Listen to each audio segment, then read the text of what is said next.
Alright, welcome to my day 27 progression guide. So for today, our main priority is to reach level 60. So starting out, you want to do Mia's Kitchen.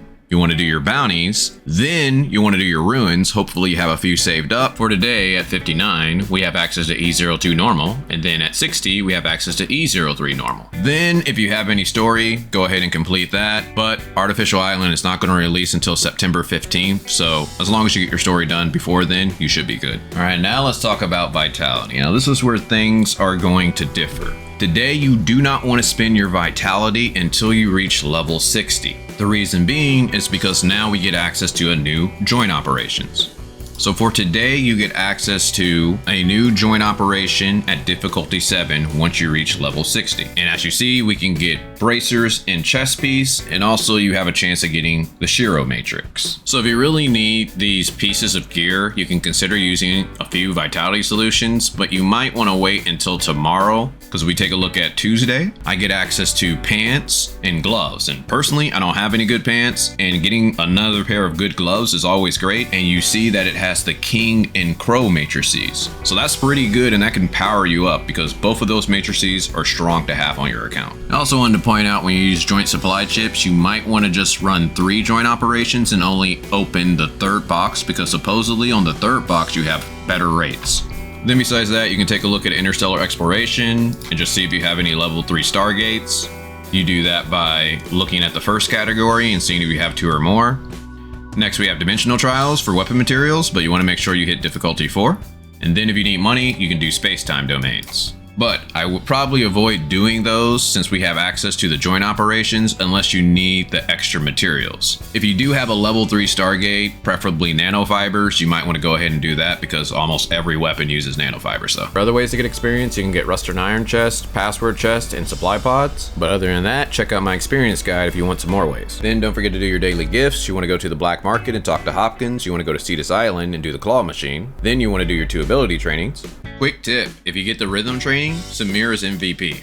Next, you want to maintain your vehicle. So some of the best places is Astra Shelter. The next place would be Bangi Shelter. After that, we got the Black Market. And the best place, High Crows. Also attack any elemental rocks you see for crystals. Also wanted to go ahead and point out the weapons. Now that you're level 60, you can upgrade all the weapons, so make sure you have enough materials to do that. Then don't forget about your matrices. You can also develop those. You want to make sure you upgrade your weapons and your matrices because this is going to really increase your CS.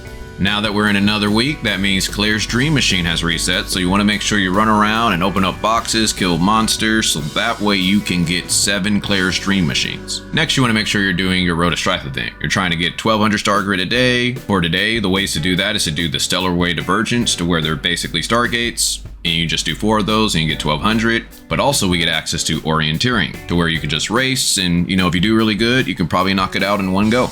And that brings us to the weekly tab. So you want to make sure you're doing enough things during the week so that way you max out all the resources up top. Now let's take a look at our challenges. Starting out with Bygone. So you want to go ahead and collect your rewards from last week, and you want to check your rank and see what you got to do this week.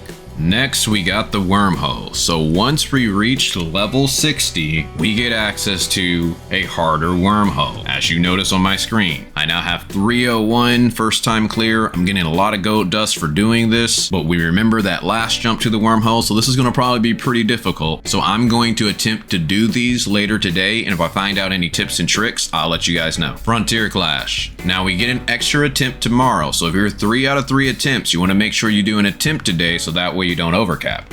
Void Risk, we get an extra one today, so you might want to group up with your friends and go ahead and knock that out. It's going to give you quite a bit of experience, plus you get to go matrices, and you do want to check and see if this is a first time boss kill for you. And our last thing, Apex League. If you're trying to reach that Grand Marshal, remember you want to try to put a couple hours in each day so that way you can make it by the end of the season. Now for our daily buys. So you want to go to shop, hot, and go ahead and buy your 2 Vitality solutions. Now this is only if you can afford it. Also, if you're around the well, maybe Dolphin area, you might want to consider buying the Proof of Purchase. Again, in Artificial Island, you can make matrices, so this might not be worth. On top of that, we also can get some in joint operations, but it's up to you. And that brings us to the Commissary. So the week has reset, so that means we can buy some advancement modules and booster modules. You want to make sure you buy that before the end of the week.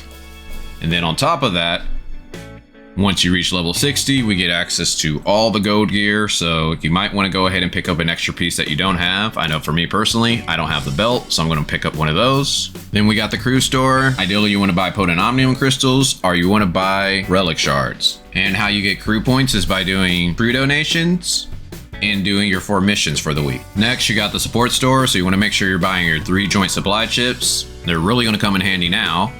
And some of the best ways to get support points is to do Frontier Clash normal. It just gives you experience, support points, machine parts. On top of that, you can do difficulty 1, matrix drills, and dimensional trials, and just have a team of 2 or more and spam that for 150 support points. You can do void rifts for 150 support points, or you can farm world bosses. If you force the cipher, you get 100 support points and machine parts. Besides that, you can go achievement hunting, explore the map, or go mount farming. Well, hopefully you guys enjoyed this. If so, check out my day 26 video. But other than that, talk with you guys later.